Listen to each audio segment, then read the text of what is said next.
Hugh, welcome back to the programme, sir. We'll talk about how solid these numbers are in just a moment. There's one headline that, at least from me, we're talking about a little bit earlier this morning. We'd love an explanation from you on it. Just seeing a second quarter modest decline in Disney Plus subscribers quarter on quarter. Hugh, could you explain that? Are we testing the limit of price tolerance of consumers? What's going on there? Good morning, Jonathan. No, I don't think so at all, actually. That's really sort of more seasonal decline than anything else. Year over year will certainly be up, so certainly not concerned from that perspective. More broadly, the streaming business is doing extremely well. This is a business we invested pretty heavily in a couple of years ago, and what you're seeing now is the benefit of those investments. Our expectation is we'll continue to grow subs, we'll improve margins. We should make more than $1 billion in that business this year, and next year we're looking at double-digit margins in that business. So certainly a ton of positive momentum. Now you get into the question of why. A lot of it is the great content that's coming from the studio side of the house, both on the TV and the movie side of our entertainment business.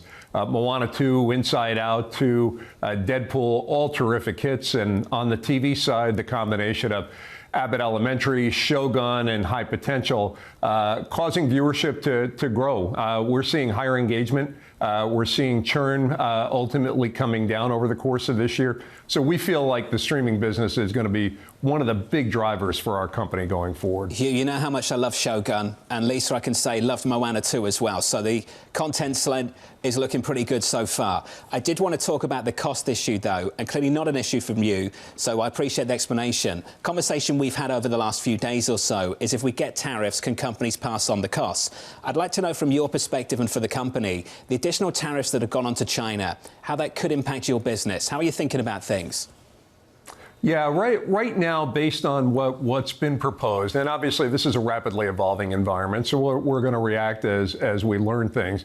The impact would be immaterial to us. So from that perspective, really, the Walt Disney Company will be fine based on what's on the table right now. At the same time, there's a question about the American brand at a time when there are increasing tensions between the U.S. and China, the U.S. and Europe.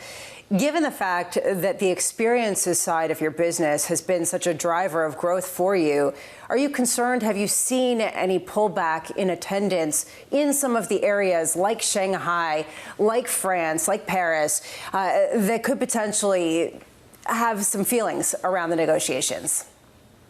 No, broadly speaking, the international parks business did very well. Profitability was up 28% for the quarter. Attendance, broadly speaking, was up. So from that perspective, we certainly feel good. Disneyland Paris actually had a terrific quarter.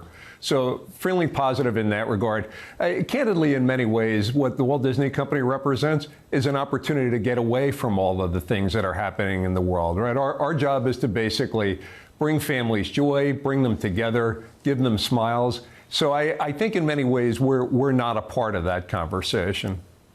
At the same time, and it's sort of pulling together the idea of experiences and the smiles and the streaming business, the idea that how much are people willing to pay for this? John was alluding to that with tariffs, but just more broadly, how much are you seeing consumers push back against some of the price increases, whether it's at the parks or whether it's at the streaming services, just simply because of how much prices have already gone up?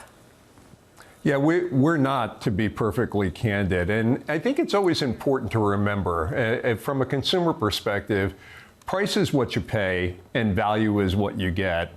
And if you deliver sufficient value to the consumer, they are willing to pay the price. And I see that you see that going on broadly with companies these days. Companies that deliver a lot of value, their pricing is being accepted by consumers. And if you look at the value of a Disney vacation, if you look at the value of all the things that we're able to deliver on the streaming service, people are willing to pay the price for that because, frankly, they're getting a lot for it. So we haven't seen pushback really in a material way at all in that regard. Hugh, speaking of the streaming business, can we talk about Hulu just a little bit more? Where are we with the negotiations with Comcast? Are we making any progress? We're still in the process, and I probably won't go any further than that. I'd expect we'll get some resolution sometime. What's holding things up, Hugh? What are the sticking points? Oh, it's, I think, just the usual. People have different points of view on the value of the asset, so nothing more than that.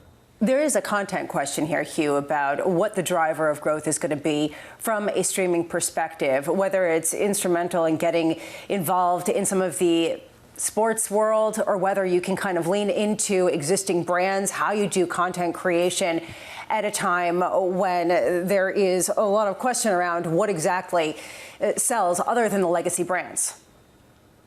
Yeah, I think when you look at the Walt Disney Company, in many ways, we're best positioned from the standpoint of streaming because we do generate so much of our own content relative to some of our competitors.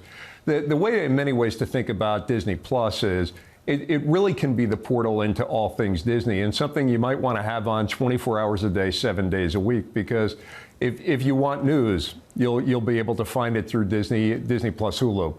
If you want sports, the ESPN tile just went on Disney Plus. If you want movie entertainment, TV entertainment, obviously with all of our studios, we generate a tremendous amount of entertainment from our own IP. So I think more than most, we're actually very well positioned to ascertain what the right level of content is and to create that content for ourselves, which obviously gives us some inherent advantages. If we were talking 6 months ago, we might have started the conversation on artificial intelligence and how much you were using that in your content creation at a time where that's increasingly something that's being done. How much have you explored that to lower costs, expedite the process of time to get some of the movies and videos online? We've got a number of use cases really across the entire company, from the ability to create content to the ability to manage the company more efficiently to the ability to manage our guest experiences inside the parks and cruise business. So we're in the early days of leveraging all that, as are most companies, because we really are very much in the early days of artificial intelligence, generally speaking. But we're experimenting a lot to try to understand where it can actually best add value to the Walt Disney Company. Hugh, do you see a shift in vibes in this country where the kind of content that people want to view is changing? Not really. It tends to be, I think, more based on age demographics than anything else. But by and large, if you look at what we're able to deliver by virtue of the broad base of IP that we have sort of the very traditional things from the original Walt Disney Company right through to things that come out of Marvel, that come out of Pixar, that are sort of very current and contemporary. So I don't see dramatic shifts going on by any stretch of the imagination. And I do see our assets actually appealing to a wide array of consumers.